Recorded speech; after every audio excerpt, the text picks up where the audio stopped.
Voilà, je priais pour ce matin et le Seigneur a mis sur mon cœur de parler d'un thème que j'ai déjà évoqué dans une certaine mesure. Je voudrais parler, j'ai fait pas mal de messages sur la victoire dans nos combats. Et le Seigneur me met encore à cœur de parler de ça. Pourquoi? Parce qu'il y a encore beaucoup de combats où il n'y a pas encore la victoire. Et Dieu désire que sa parole puisse amener dans nos vies la réalité de sa victoire. Et parfois, vous savez, il faut beaucoup de messages. Il faut beaucoup de messages pour qu'il se passe quelque chose. Non pas que Dieu ait besoin de beaucoup parler, mais c'est parce que nos cœurs sont parfois lents à comprendre, lents à croire. Et le titre de mon message ce matin, c'est la puissance de la louange. La puissance de la louange. Je voudrais prier avant de lire la Bible. Seigneur, merci parce que tu es au milieu de nous. Et parce que tu ne désires pas que nous écoutions ta parole juste pour avoir des informations. Mais parce que tu désires profondément amener la réalité de la victoire dans nos vies, dans les domaines, Seigneur, dans lesquels nous sommes en lutte, en combat. Je prie pour la manière dont nous écoutons ta parole ce matin, afin que nous puissions la mettre en pratique, afin qu'elle soit aussi esprit et vie, qu'elle nous parle. Nous demandons l'assistance de ton esprit, te demandant vraiment d'agir en nous et dans nos cœurs, et d'encourager ceux et celles qui sont déjà dans ce chemin de foi, de nous permettre d'aller plus loin dans la foi et découvrir cette dimension de la louange, cette puissance de la louange. Merci Seigneur. Amen.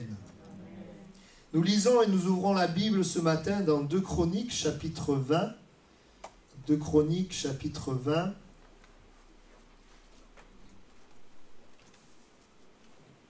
Et nous allons lire donc quelques versets. Nous n'allons pas tout lire. Voilà, 2 Chroniques, chapitre 20, nous lisons le verset 1 à 4. Après cela, les fils de Moab et les fils d'Ammon, et avec eux des Maonites, marchèrent contre Josaphat pour lui faire la guerre. On vint en informer Josaphat en disant « Une multitude nombreuse s'avance contre toi depuis l'autre côté de la mer, depuis la Syrie, et ils sont à Hatzatson Tamar, qui est En-Gedi. » Dans sa frayeur, Josaphat se disposa à chercher l'Éternel, et il publia un jeûne pour tout Juda. Juda s'assembla pour invoquer l'Éternel, et l'on vint de toutes les villes de Juda pour chercher l'Éternel. Verset 14. Alors l'Esprit de l'Éternel saisit du milieu de l'assemblée Jacaziel, fils de Zacharie, fils de Benaja, fils de Jéiel, fils de Matania, lévite, d'entre les fils d'Asaph. Et Jacaziel dit « Soyez attentifs, tous Juda et habitants de Jérusalem. Et toi, roi Josaphat, ainsi vous parle l'Éternel. Ne craignez point, ne vous effrayez point devant cette multitude nombreuse, car ce ne sera pas vous qui combattrez, ce sera Dieu. Demain, descendez contre eux. Ils vont monter par la colline de Tsit et vous les trouverez à l'extrémité de la vallée en face du désert de Jéruel. Vous n'aurez point à combattre en cette affaire. Présentez-vous, tenez-vous là et vous verrez la délivrance que l'Éternel vous accordera. Juda et Jérusalem, ne craignez point et ne vous effrayez point. Demain, sortez à leur rencontre et l'Éternel sera avec vous. Verset 20. Le lendemain, ils se mirent en marche de grand matin pour le désert de Tekoa. À leur départ, Josaphat se présenta et dit « Écoutez-moi, Juda et habitants de Jérusalem, confiez-vous en l'Éternel votre Dieu et vous serez affermis. Confiez-vous en ses prophètes et vous réussirez. » Puis d'accord avec le peuple, il nomma des chantres qui, revêtus d'ornements sacrés et marchant devant l'armée, célébraient l'Éternel et disaient « Louez l'Éternel, car sa miséricorde durera toujours. » Au moment où l'on commençait les chants et les louanges, l'Éternel plaça une embuscade contre les fils d'Ammon et de Moab et ceux de la montagne de Séhir qui étaient venus contre Juda. Verset 27. Tous les hommes de Juda et de Jérusalem, ayant à leur tête Josaphat, partirent joyeux pour retourner à Jérusalem, car l'Éternel les avait remplis de joie en les délivrant de leurs ennemis. Amen. Voilà, on a vu ce texte. Nous sommes donc au temps des rois, le début des rois, le roi de Juda, Josaphat. qui va se retrouver dans une situation difficile, situation crise, de dramatique, puisque plusieurs ennemis viennent contre eux pour leur faire la guerre. Et c'est peut-être aussi ce matin ce que tu vis dans ta vie, plusieurs ennemis te font la guerre. Non pas des ennemis physiques comme dans ce texte, mais des ennemis par rapport à ton âme, par rapport à ta santé, même si ça peut être aussi des personnes qui sont contre toi. La Bible dit qu'on ne lutte pas contre la chair et le sang, mais les dominations. Nous savons que nous sommes dans un combat spirituel. Et dans une guerre, eh bien, la guerre, c'est la destruction, le fait de tuer, de voler, de prendre possession. L'ennemi veut venir te détruire, l'ennemi veut te voler, l'ennemi veut prendre possession. Et c'est peut-être aussi ce que tu es en train de vivre. Ils n'ont pas encore détruit, puisque le texte dit qu'ils ont vu les ennemis arriver. Et peut-être que tu es là, la guerre n'a pas commencé, mais tu la vois arriver. Tu vois arriver les problèmes, tu vois arriver les combats. C'est ce qui s'est passé. Il entend qu'ils arrivent contre lui. Les Moabites, les Ammonites, les Maonites, ils arrivent, ils viennent contre lui. Et cela ne touche pas seulement Josaphat, mais cela touche tout le peuple. Vous savez, quand les ennemis viennent contre nous, ça nous touche nous, mais ça touche bien d'autres personnes. Parce que le diable, il veut détruire les hommes. Et il y a cette réalité qui est là dans ta vie, que ce soit sur le plan familial, sur le plan de la santé, sur le plan peut-être du service de Dieu, je ne sais pas sur quel plan, mais tu te retrouves avec des ennemis. Et il est dit, c'est intéressant, ces ennemis, Ammon, Moab et puis les Maonites qui viennent d'Édom, c'était les ennemis où Dieu n'avait pas donné de possession. C'était les ennemis où Dieu n'avait pas prévu d'héritage par rapport à eux. Si vous regardez dans Exode 3.8, donc bien avant, quand Dieu avait parlé, il disait à son peuple qu'ils habiteraient le pays des Cananéens, des Héthiens, des Amoréens, Phéréziens, Éviens, Jébusiens. Mais la parole de Dieu dit que Dieu ne donnait pas d'héritage par rapport à Ammon, Moab et Édom. Dieu dit, quelque part, Dieu leur avait dit, n'engagez pas de combat avec eux. Et à un moment donné où ils devaient passer, eh bien Dieu leur a dit, ne combattez pas, parce que je ne vous donne pas d'héritage. Il y a parfois des ennemis qui sont là, où Dieu nous invite à pas aller chercher le combat, pas aller chercher peut-être la victoire face à ces gens. On n'a pas besoin, il y a des choses, des domaines où Dieu ne nous demande pas de combattre, où on n'a pas de possession. Et déjà du temps de Moïse, de Josué, eh bien, ils devaient se centrer sur ce que Dieu allait leur donner en possession. Et nous, en tant que chrétiens et croyants, nous devons nous centrer sur ce que Dieu veut nous donner. Et ce que Dieu veut nous donner, c'est une vie abondante. C'est une vie de victoire, c'est une vie de joie, c'est une vie de paix, c'est une vie de puissance, c'est une vie d'amour. Et ça, c'est notre combat. Mais même s'il ne fallait pas aller sur ces terrains-là et chercher ses ennemis, néanmoins, là, ce sont les ennemis qui viennent contre eux, et donc il y a quelque chose à faire. On ne peut pas les laisser venir, s'emparer, détruire. Ils viennent attaquer. On n'a pas cherché ce combat, mais ils viennent vers nous. Il faut donc faire quelque chose. La Bible dit, et on peut évidemment s'identifier, que la première réaction de Josaphat au verset 3, c'est qu'il eut peur. Et nous savons que nous sommes humains, et que quand il y a des combats, nous ressentons la peur.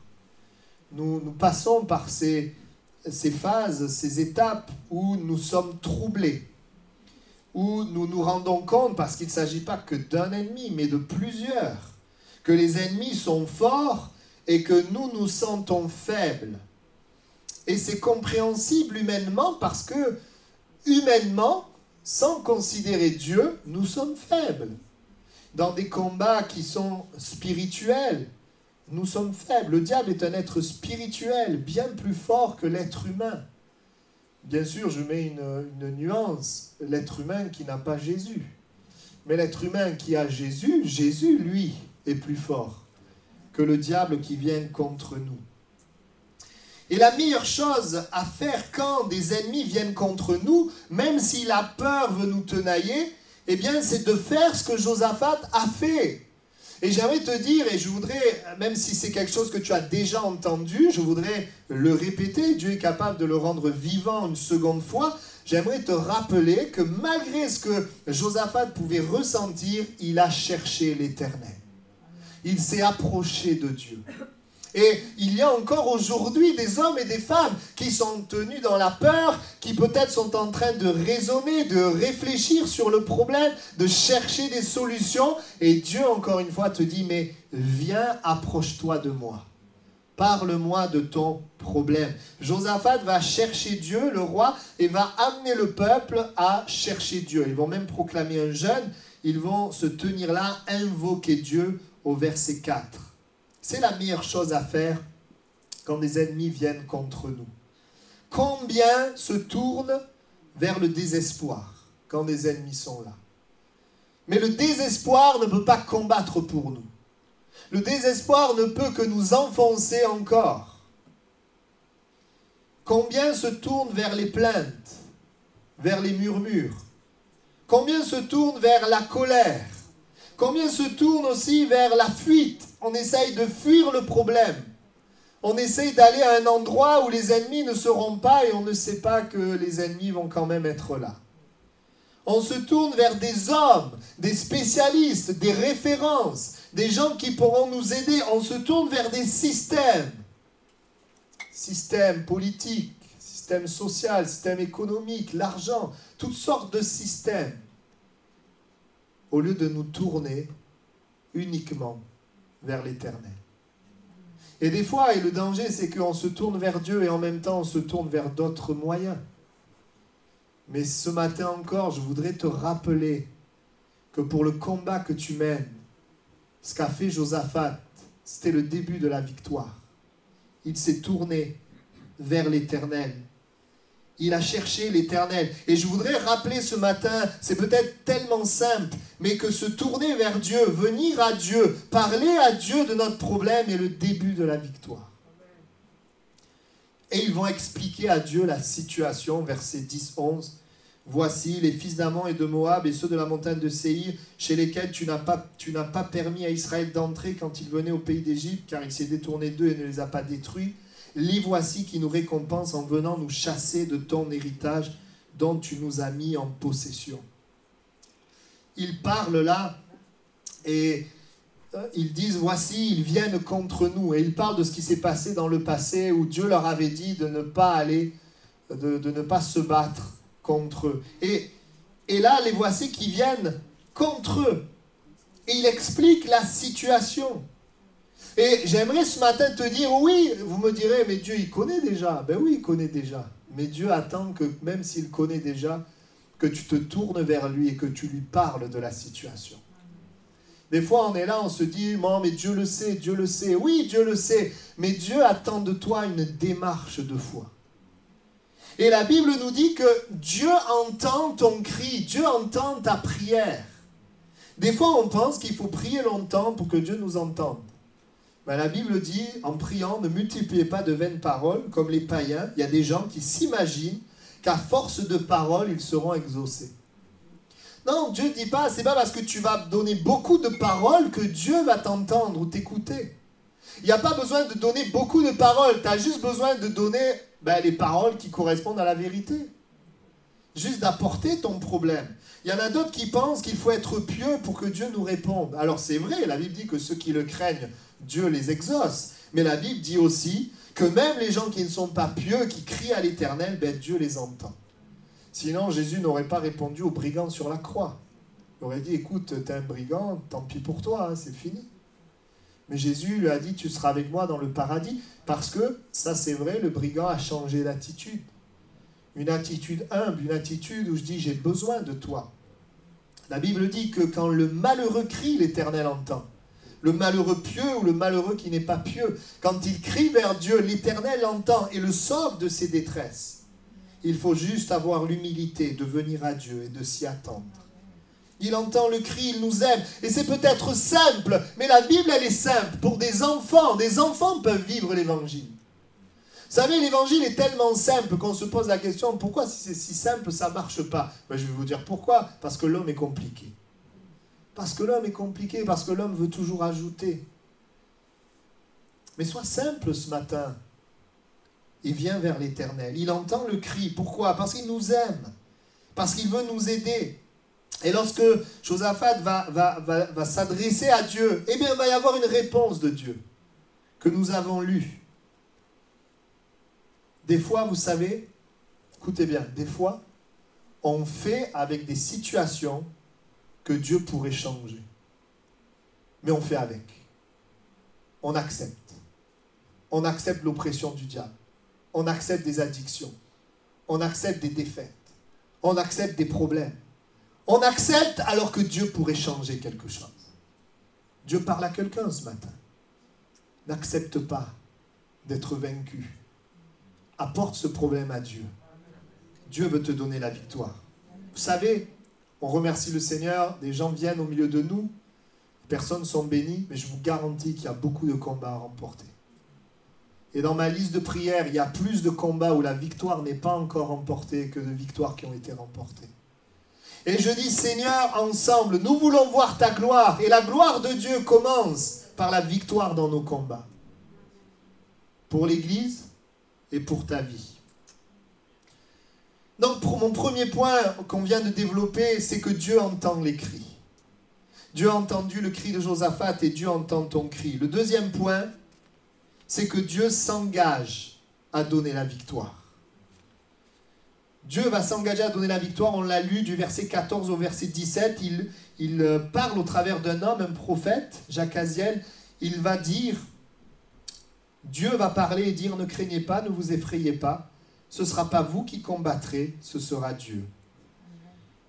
Mais il ne dit pas de rester les bras croisés. Il leur dit quand même de descendre contre eux.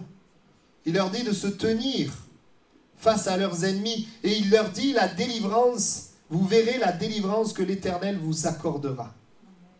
Il y a deux points importants quand tu cries vers Dieu. C'est que le début. Certains, vous avez crié à Dieu, puis la victoire n'est pas venue. Parce que c'est que le début. C'est un bon début. Mais il faut voir la suite. Une fois que tu as crié vers l'Éternel, une fois que tu as demandé à Dieu, il y a deux points importants. La première chose, et c'est ce qu'on va développer, c'est que Dieu te dit, je vais combattre pour toi. Dieu te donne la parole, la promesse, je vais combattre pour toi. Mais Dieu te dit aussi, tenez-vous sur le champ de bataille, faites face. Parce que quand nous avons des combats, on ne peut pas tout balayer comme ça, faire comme s'il n'y avait rien. Le combat, il est là. Il faut faire face, tenez-vous là, mais moi, je vais combattre pour toi. Dieu dit à Josaphat, je vais me battre pour vous. Et j'aimerais vous dire ceci, et c'est un point important. Dieu combat pour tous ceux qui placent leur confiance en Christ. Dieu nous dit, il y a 2000 ans à la croix du Calvaire, Jésus a remporté toute victoire sur le péché, sur la maladie, sur le diable, l'oppression, les fardeaux et la mort. Il est ressuscité, il est vivant. Et l'endroit où Dieu se bat pour nous, c'est l'endroit de la mort et de la résurrection de Jésus. Quand un homme croit dans le message de la croix, Dieu se bat pour lui. Parce qu'en réalité, c'est ce que Jésus a fait, qui nous parle de la victoire. La victoire, elle est en Christ. Elle n'est pas comme ça en l'air, en nous. Non, elle est en Christ. La croix, c'est l'endroit où Dieu prend la victoire. Mais c'est disponible, c'est potentiel. Ça ne devient effectif que lorsqu'un homme et une femme placent sa confiance. C'est ce qui nous est dit dans Romains 8, 35, 37. Il y a la tribulation, l'angoisse, la persécution, la faim, la nudité, le péril, l'épée. Mais dans toutes ces choses, nous sommes plus que vainqueurs par celui qui nous a aimés, par Christ mort et ressuscité. Il n'y a pas de victoire en dehors de Christ mort et ressuscité. Parce que quand Christ est mort et ressuscité, il a remporté la victoire. Sur la mort, le péché, le fardeau et tout ce qui est là et ce avec quoi tu te bats dans ta vie. La victoire est dans une personne, la victoire est en Christ. Et aussi aujourd'hui, dans le texte de l'Ancien Testament, Josaphat prie, Dieu répond, je vais me battre pour nous. Aujourd'hui, dans la Nouvelle Alliance, nous prions et Dieu dit, je me bats pour toi. Mais l'endroit où je me bats pour toi, c'est la croix du Calvaire. C'est lorsque tu crois dans ce message que les choses changent. J'ai prié pendant 3 mois. Je ne connaissais pas Dieu. J'ai prié pendant 3 mois pour que j'ai la victoire dans ma santé. Rien ne s'est passé. Mais le jour où Christ a été prêché, le jour où j'ai accepté l'œuvre de la croix, Jésus, le jour où j'ai accepté, le jour même où j'ai accepté, la victoire sur la maladie est venue. J'ai été guéri le jour où j'ai donné ma vie à Dieu. Il y a des choses, les choses que tu cherches sont dans le message de la mort et de la résurrection de Christ. La victoire que tu cherches n'est pas ailleurs qu'en Jésus-Christ. En Jésus, il y a la victoire. La victoire, elle est disponible pour toute l'humanité. Elle est là devant l'humanité, mais elle devient effective quand l'humanité croit dans le message de Jésus. Et c'est très important ce matin, parce que ces choses-là, nous les savons pour beaucoup. Mais je prie, je m'en fiche en fait que nous les sachions. Ce qui est important, c'est que nous les vivions. Parce que Dieu t'aime tellement qu'il ne veut pas que tu restes esclave.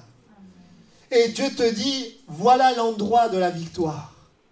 Voilà l'endroit où je peux me battre. Pourquoi? Parce que sans la croix, le péché demeure une séparation. Alors qu'en réalité, la réalité, c'est que la séparation, elle est tombée. Mais la séparation, elle est tombée à cause de Jésus-Christ. Sans la croix, sans Jésus, je ne peux pas m'approcher de Dieu.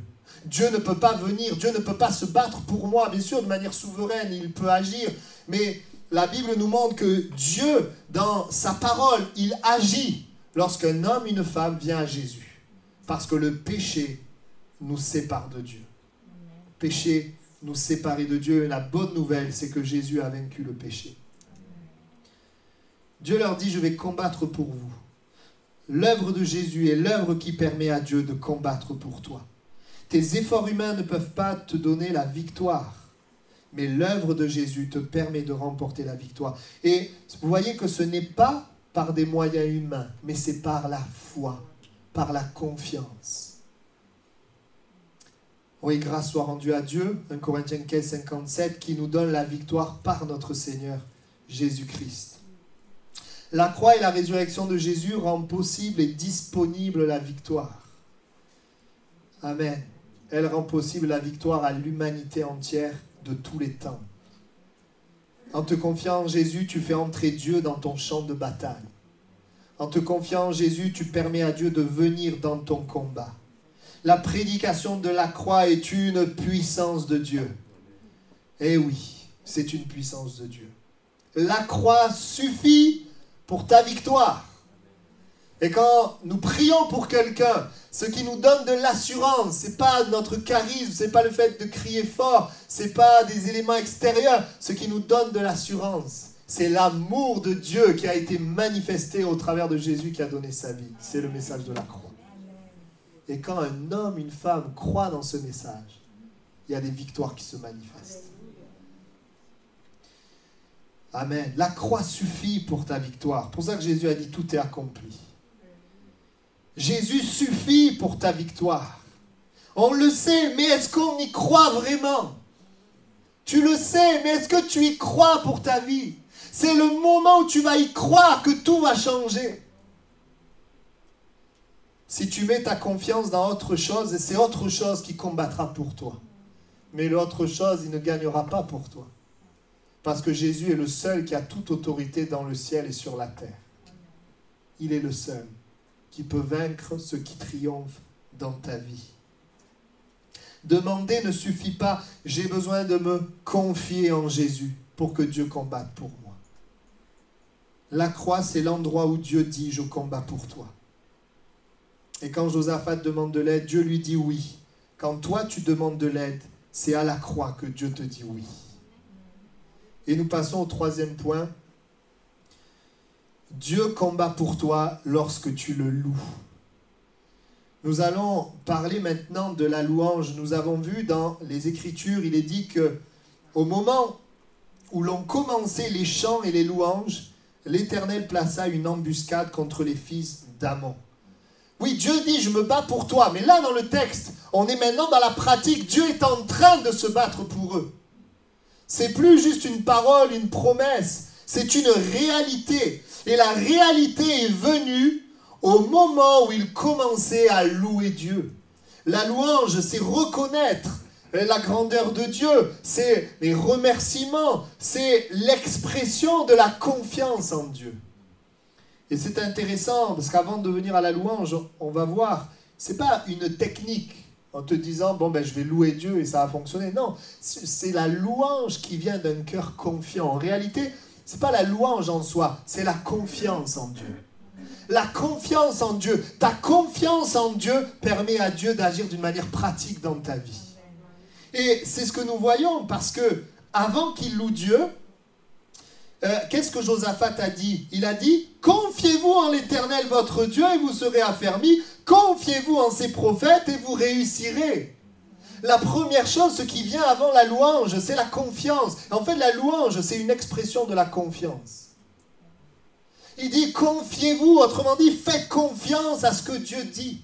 Fais confiance à Dieu, fais confiance en Jésus, à la victoire de Jésus à la croix. Fais confiance. Et faire confiance, c'est dans notre pensée, sur nos bouches, sur nos paroles, de pouvoir proclamer, Seigneur, tu te bats pour moi. Je te fais confiance. Je me confie en toi. La Bible dit, oui, que la victoire, elle est par Jésus. Mais la Bible dit aussi dans 1 Jean 5,4 que la victoire qui triomphe du monde, c'est notre foi. Oui, la victoire, elle vient par Jésus, elle est disponible, elle est possible par Jésus, mais elle devient effective par notre foi. La victoire, elle est là, et ta foi, elle permet de te déplacer, de la prendre. Elle est effective par notre foi. La confiance en Dieu. La croix, c'est la victoire disponible, ta foi, c'est la victoire effective. Et la foi va se manifester. Et dans toute la Bible, nous voyons des hommes et des femmes qui ont vu Dieu combattre pour eux, mais ils ont vu Dieu combattre pour eux à quel moment? À des moments où ils ont placé leur confiance en Dieu. Et où il y a eu des actes de foi. Des actes de foi, des actes et des paroles de foi. Ce n'était pas juste de savoir que Dieu est vainqueur, mais c'était de le croire dans mon cœur et de l'exprimer. Quand les disciples vont vivre la pêche miraculeuse, c'est parce que Pierre a eu un acte de foi. Et que quand Jésus lui a dit « jette le filet » alors que toute la nuit il a jeté et il n'a rien eu, il a dit « sur ta parole je jetterai le filet ». Il a jeté le filet. Il a fait confiance dans la parole de Jésus et il a vécu Dieu qui combat pour lui. Il a vécu un miracle. La parole de Dieu nous montre des hommes et des femmes qui ont trouvé la guérison, qui ont trouvé la délivrance, qui ont trouvé le miracle lorsqu'ils ont manifesté la foi. Je pourrais parler de Bartimée, cet homme qui a crié en disant « Jésus, aie pitié de moi ». On a voulu le faire taire, mais il a crié plus fort. Il avait confiance que Jésus voulait faire quelque chose. Je pourrais parler de tellement de personnes, tous les gens qui sont allés au-delà des obstacles et qui se sont approchés de Jésus, tous sans exception ont reçu la victoire. Ceux qui par contre étaient là au loin, écoutaient Jésus, raisonnaient en eux, doutaient, eux ne recevaient rien. La Bible dit qu'il y a des endroits où Jésus n'a pas fait de miracle. Parce qu'ils étaient là à raisonner, mais comment le charpentier peut-il être le Messie? Les gens qui raisonnent ne voient pas la victoire effective, mais les gens qui s'approchent de Jésus voient la victoire effective. Et ce matin, Dieu t'aime et il veut que cette victoire soit effective. Il veut que dans ton cœur, au plus profond de ton cœur, tu crois que Jésus, eh bien, c'est le grand vainqueur. Au plus profond de toi, quand tu as demandé à Dieu et que tu crois que Dieu donne la victoire à cause de Jésus, tu as besoin de rester dans la foi jusqu'à ce que Dieu agisse.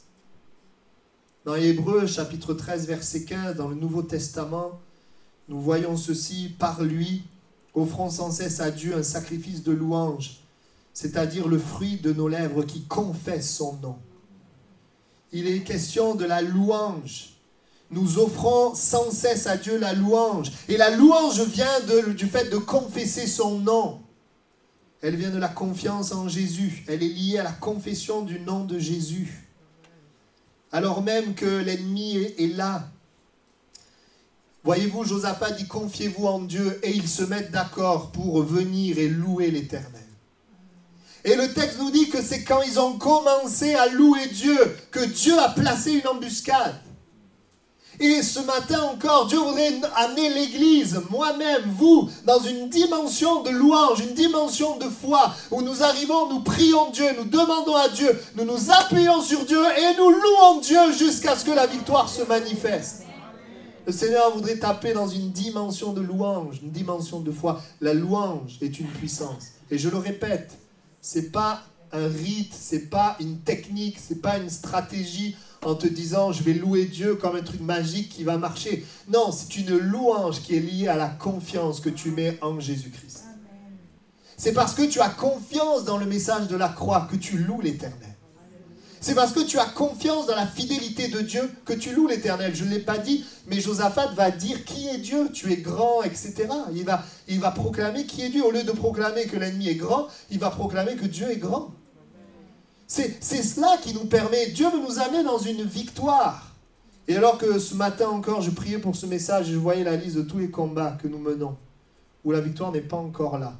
Je disais, Seigneur, avant que l'Église réponde à l'appel, moi aussi je veux répondre à cet appel. Et je veux me tenir en ce mois d'octobre à louer l'Éternel pour tous ces combats. Est-ce que tu veux aussi louer l'Éternel? Je voudrais juste rappeler certains textes de l'Écriture.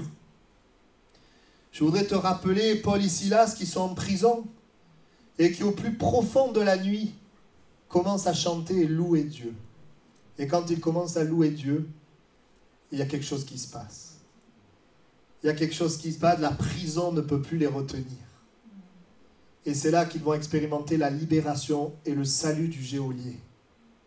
Lorsqu'ils ont loué l'Éternel, mais ce n'était pas une technique, ce n'était pas une stratégie, ils ne se sont pas dit au milieu de la nuit, bon, ben, si on essayait la louange pour voir si ça marche. Non, ils étaient tellement confiants dans le Seigneur.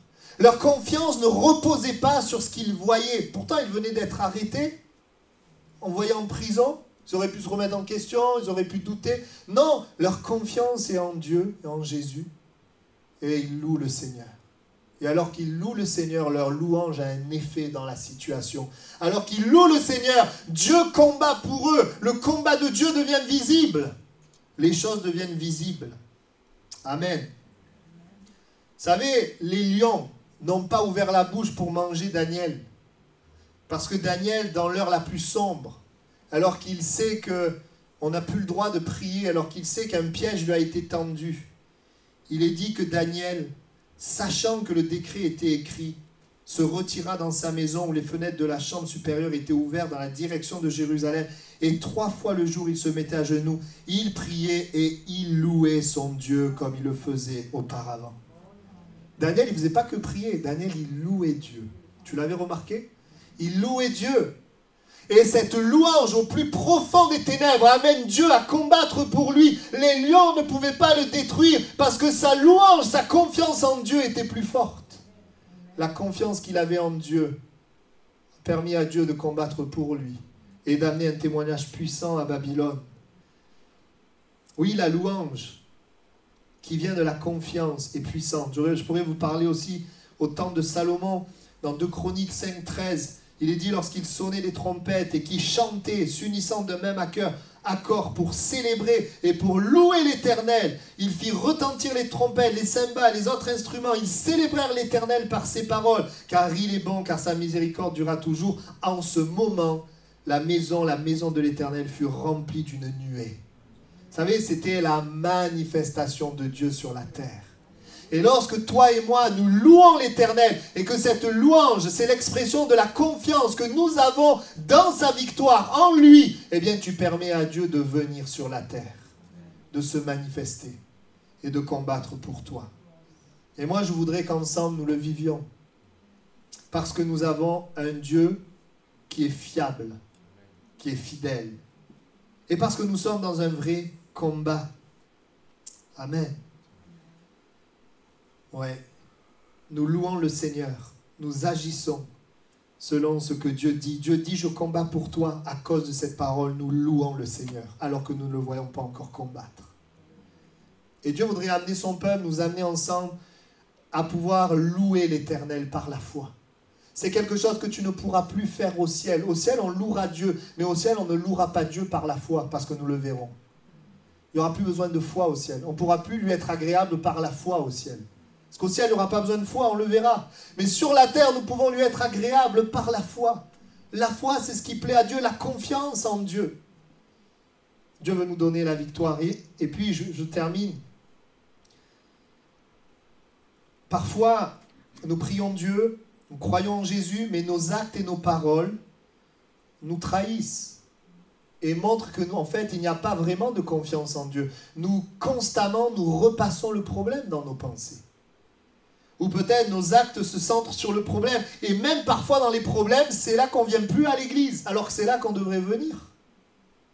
On n'a plus de temps avec le Seigneur. On a prié Dieu, mais le problème prend la place, amène à nous renfermer. Et c'est là que le Seigneur nous dit, alors que peut-être le problème est là, ne te préoccupe pas du problème, préoccupe-toi de ce que moi j'ai dit. Et au contraire, alors que le problème est là, ça n'empêche pas qu'on réfléchisse. Bien sûr, Dieu nous amène à réfléchir, mais que la louange ne soit pas juste des mots, mais une attitude. Dans Romains 12:1, il est question d'offrir nos corps comme un sacrifice vivant, de le servir. Et la louange, ce n'est pas seulement dire « je te loue Seigneur de ce que tu fais », mais c'est dire « Seigneur, je te sers, Seigneur, je t'aime, Seigneur, je me donne à toi alors que j'ai des problèmes ». Alors que j'ai des combats, je ne centre pas toute mon attention sur ces problèmes, mais je centre mon attention sur toi. Et je continue même de prier pour mon frère et ma sœur qui a un problème. Ça, c'est aussi une attitude de louange. Non seulement des paroles de louange, où nous l'élevons par la foi, une attitude de louange. Vous savez, ce message, il ferait grincer les dents des incrédules. L'incrédule ne peut pas accepter ce message. Mais celui qui croit, il voit là la vie de Dieu. Il voit là le chemin de Dieu. Et là, le texte dit, les Écritures disent que tous les hommes de Juda et de Jérusalem, ayant à leur tête Josaphat, partirent joyeux pour retourner à Jérusalem. L'Éternel les avait remplis de joie en les délivrant de leurs ennemis. Vous savez, quand tu commences vraiment à faire un pas de foi, peut-être que c'est difficile, tu ressens la peur, etc. La Bible dit, Dieu combat pour toi et tu en retires de la joie. De la joie. Et il est dit aussi, on ne l'a pas lu, mais je vous le lis, et le royaume de Josaphat fut tranquille et son Dieu lui donna du repos de tous côtés. Dieu nous donne la paix également. Dieu nous donne la paix. Mais bien aimés, nous sommes dans un combat qui est le combat de la foi. Il entend ton cri, alors demande-lui.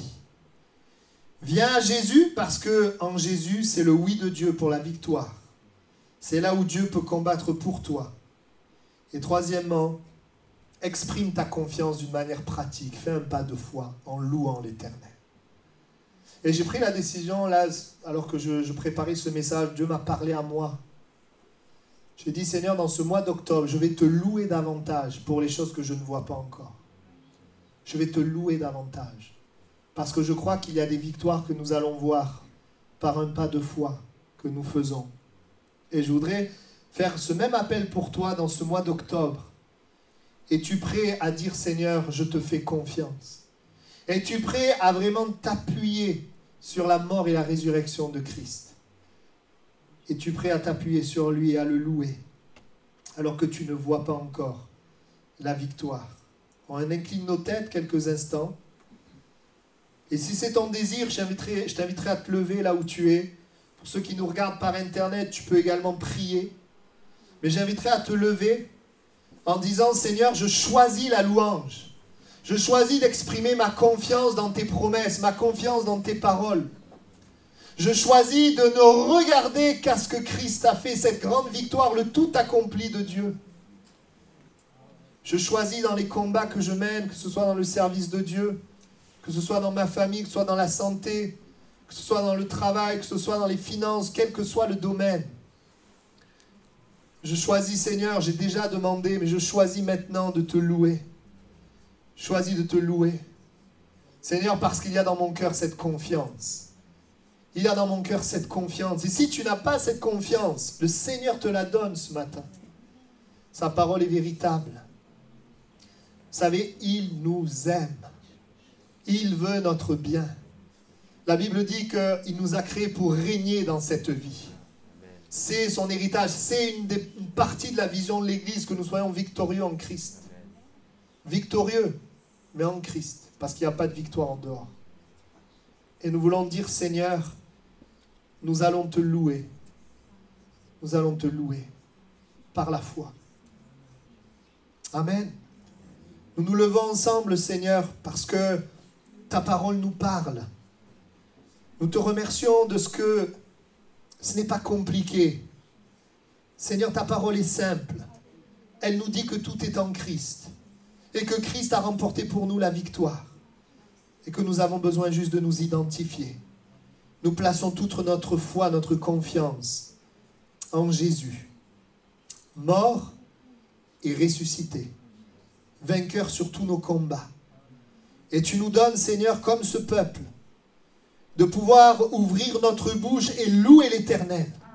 Ouvrir notre bouche et exprimer notre confiance en Dieu. Tu nous donnes d'agir dans la direction de ta parole. Et tu nous donnes aussi de penser bien.